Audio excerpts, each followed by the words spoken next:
কি ব্যাপার আপনাদের এত লেট কেনে? কে রে? আমি রফিকুল্লাহ। কি ব্যাপার তোর এই অবস্থা কেন? বুঝতে পারছো না সর্দার, কাউরি বর কাছে গেছিল মনে হয়, তার লাগিন গ্রামের লোক লাইছি মাঠে পুঁতে থই গেছে। না না, আমি এখানে মুরগি টুরগি চুরি করতে পারি, কিন্তু আমার চরিত্র এতটাই খারাপ না যে কারো বর কাছে যাব। তাহলে তুই এখানে কি করে আসলি? আমি মরে গেছি তো এখানে আসবো না।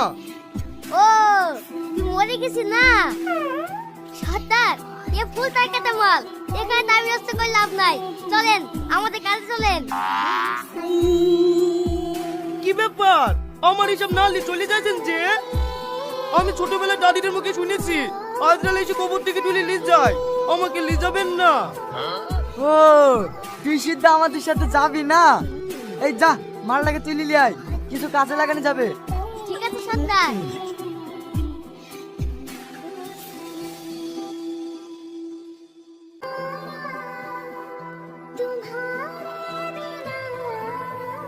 আজরাইল ভাই, এটা কার বাড়ি? কার বাড়ি তোর জেনে লাভ নাই, যা ঘরের ভিতর থেকে দামি দামি যা জিনিস আছে বের করে নিয়ে আয়। ঠিক আছে ভাই, আইসি।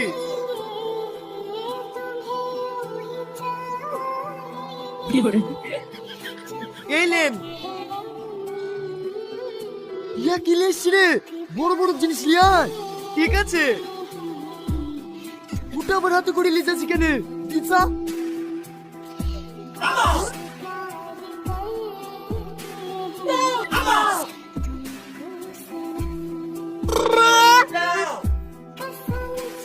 আজরাইল ভাই, এইটা কিন্তু বড় মাল পেয়েছি, এটা পেতে।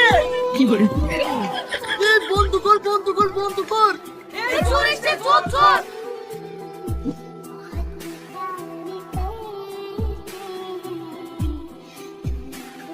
তুই একাই ছিলে না সঙ্গে কেউ ছিল? আজরাইল ছিল। কোন আজরাইল? সামেদের ছেলে আজরাইল।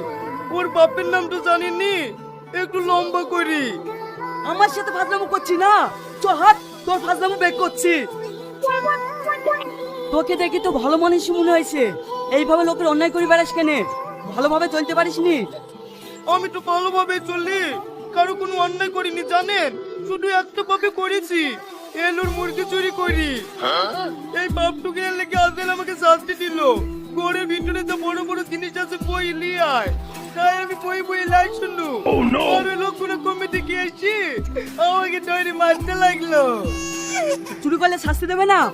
তাই বলি যেমন একটা ধারে মুরগি চুরি করেছি বলি মনের পরে এত বড় শাস্তি। আচ্ছা হুজুর সাহেব, কিছু কিছু নেতা আছে লড়ে লড়ে গরু প্রচার করছে, তাদের কি হবে?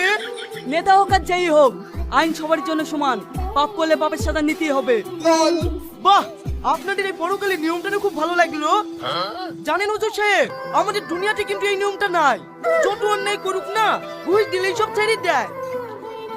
দুনিয়াতে মানে তুই এখন কোথায় আছিস? কি জানি হুজুর সাহেব, আমি তো আজ প্রথম মরেছি, আপনারাই ভালো বুঝতে পারবেন এটা স্বর্গ না নরক। আপনারা যেহেতু পরকালে থাকেন, তবে আমার মনে হয় স্বর্গের আশেপাশেই আছি, একটু ঠান্ডা ঠান্ডাই লাগছে। এই স্বর্গ নরক এইসব তুই কি বলছিস রে?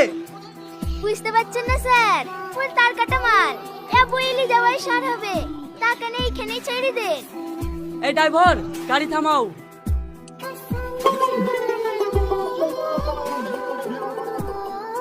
যা চলে যা। কোথায় যাবো পরি ম্যাডাম, স্বর্গে না নরকে?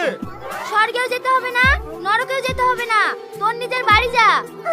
নিজের বাড়ি মানে?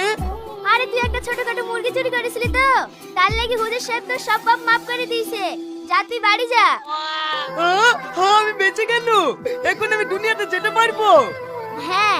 তোমাকে অনেক অনেক ধন্যবাদ পরি ম্যাডাম, আমার জীবন বাঁচানোর লাগি। জানেন পরি ম্যাডাম, দুনিয়া থেকে আসার সময় মোজ দিয়ে রুটি খেয়ে এসেছি, এইবার আমি বাড়ি গিয়ে অনেক ভালো মন্দ খাবো। ঠিক আছে ঠিক আছে, যা খুশি খাগা, আমাকে আর জ্বালাস নি। পরি ম্যাডাম, পরি ম্যাডাম, আবার কি হলো? দুনিয়াতে যাওয়ার রাস্তা কোনটা? আরে তোকে দুনিয়াতেই নামিয়ে দিয়েছি। ও, কাল লেগে পুরো পৃথিবীর মতনই লাগছে। ঠিক আছে পরি ম্যাডাম, কি গো তোমরা কাঁদছো কেন, কি হয়েছে? অন্ধ নাকি দেখতে পাচ্ছ না মানুষ মরিছে? মানুষ মরে কিসে কিসে অত কাদার কি আছে? এই লোকটা আবার কে রে? একটা মানুষ পৃথিবী থেকে সারা জীবন মতো চলে গেছে, তো কাটবে না? মরে কিসে বলি কাটতে হবে? এই তোমার সাথে কথা বলে ফেলতে হবে। ওগো মেয়েটা, তোমার স্বামী কেমন ছিল বলো তো? আমার স্বামী বিশাল দেখতে ছিল গো ভাই, ফর্সা টুকটুকি।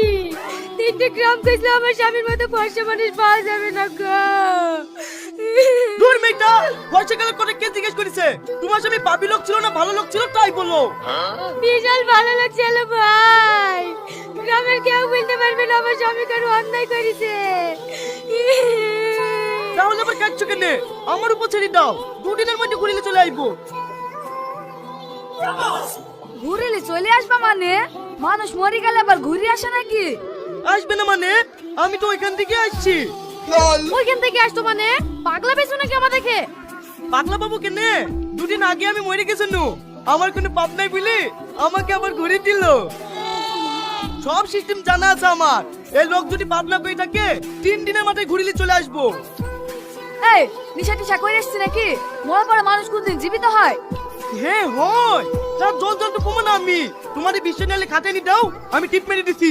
3 দিনের মাথায় মৃত ব্যক্তিকে জীবিত করে লাসবো। এই ওসব পাগল ছাগলের কথা বাদ দে তো, তাড়াতাড়ি লাশ তোল, ধোয়াতে হবে। ও আজিত চাচা, আমার স্বামী তো মরে গেছে। এই লোকটা যখন বাঁচাবো বলছে, ওর উপরে একটু ভরসা করে দেখেন না, যদি বাঁচাইতে পারে। 3 দিনেরই তো ব্যাপার। ঠিকই আছে, তোমাদের সামনে তোমরা যা ভালো বোঝো তাই করো। রাকেশ চ। ও ভাই, তুমি আমাদের স্বামীকে নিয়ে যাও। তোমাদের স্বামী মানে এই লোকের কোটা বউ? আমরা চাচ্ছু না। ও ভাবি, তুমি যে বললি ভাই ভালো লোক। ভালো লোকই তো আমাদের 4 জনকে সমান চোখে দেখে। তুমি যেভাবেই হোক আমাদের স্বামীকে বাঁচিয়ে নিয়ে আসো, এই আমাদের একমাত্র ভরসা। ঠিক আছে, কোনো চিন্তা নাই। একটা গামছা দাও। গামছা কি করবো ভাই? বেটি নিয়ে যেতে হবে না? ঠিক আছে, আসছি।